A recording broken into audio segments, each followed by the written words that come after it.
lang basta hot spring kung hindi luxury spa. Yan ang Blue Lagoon sa bansang Iceland.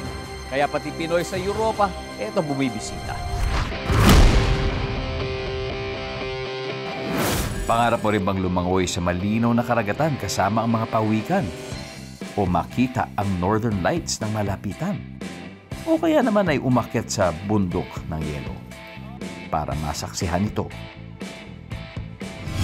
Sa Pinoy mom na si Stephanie Van de Wetering naman, mission accomplished na lahat yan. Tubong Dumaguete City sa Negros Oriental si Stephanie pero sa The Netherlands siya nakatira kasama ang kanyang anak at asawang Dutch.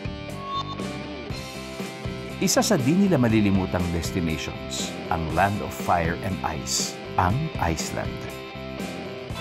Guys, kahulating sa bus tayo ng Blue Lagoon.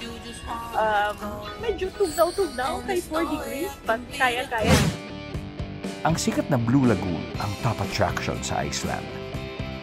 Ang Blue Lagoon ay isang geothermal spa na tanyag sa tubig nitong milky blue ang kulay.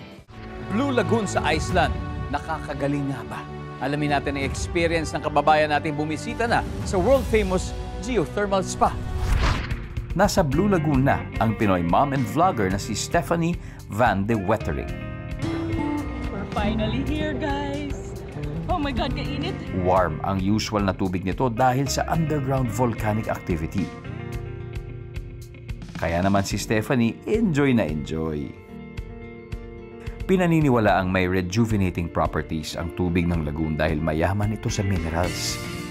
Nakaka-hydrate daw ito ng kutis.